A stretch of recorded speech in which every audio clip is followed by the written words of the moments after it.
भारत आणि पाकिस्तान यांच्यात तणावाचं वातावरण सध्या पाहायला मिळतंय आणि महत्त्वाचं म्हणजे दोन्ही देशात युद्ध होते की काय अशी परिस्थिती सध्या निर्माण झाली आहे। पण भारत आणि पाकिस्तान या दोन्ही देशांमध्ये कोणाची किती ताकद आहे तुम्हाला माहिती आहे का? तेच ग्राफिक्सच्या माध्यमातून समजून घेऊ। भारताकडे जीडीपी मध्ये 4.2 ट्रिलियन डॉलर आहेत, तर पाकिस्तानकडे 374 बिलियन डॉलर आहेत। भारताची लोकसंख्या 140 कोटी आहे, तर पाकिस्तानची 25 कोटी आहे।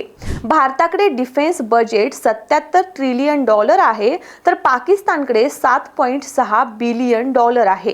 भारताकडे परकीय चलन साठा 677.84 ट्रिलियन डॉलर आहे, तर पाकिस्तानकडे 15.6 बिलियन डॉलर आहे। भारताकडे ऍक्टिव्ह आर्मी 14.6 लाख आहे, तर पाकिस्तानकडे 6.5 लाख आहे। भारताकडे रिझर्व्ह आर्मी 11.6 लाख आहे, तर पाकिस्तानकडे 5.5 लाख आहे। भारताकडे पॅरामिलिटरी फोर्स 25.3 लाख आहे, तर पाकिस्तानकडे 5 लाख आहे। भारताकडे एअर फोर्सची एकूण विमानं 2229 आहेत, तर पाकिस्तानकडे 1399 आहेत। भारताकडे लढाऊ विमानं 513 आहेत, तर पाकिस्तानकडे 328 आहेत।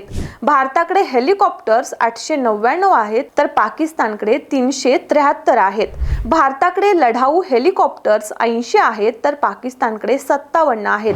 भारताकडे स्पेशल मिशन प्लेन्स 74 आहेत, तर पाकिस्तानकडे 27 आहेत। भारताकडे हवाई टँकर्स 6 आहेत, तर पाकिस्तानकडे 4 आहेत। नेव्ही मध्ये भारताकडे जहाजे 293 आहेत, तर पाकिस्तानकडे 121 आहेत। भारताकडे विमानवाहू जहाजे 2 आहेत, तर पाकिस्तानकडे 0 आहेत। भारताकडे पाणबुडी 18 आहेत, तर पाकिस्तानकडे 8 आहेत। भारताकडे विनाशक लढाऊ जहाजे 13 आहेत, तर पाकिस्तानकडे 0 आहेत। भारताकडे फ्रिगेट 14 आहेत, तर पाकिस्तानकडे 9 आहेत। भारताकडे कार्वेट्स 18 आहेत, तर पाकिस्तानकडे 9 आहेत। भारताकडे गस्ती जहाजे 135 आहेत, तर पाकिस्तानकडे 69 आहेत। भारताकडे टँक 4201 आहेत, तर पाकिस्तानकडे 2627 आहेत। भारताकडे आर्म फायटिंग व्हेइकल 1,48,594 आहेत, तर पाकिस्तानकडे 17,516 आहेत। भारताकडे आर्टिलरी 3,975 आहेत, तर पाकिस्तानकडे 2,629 आहेत।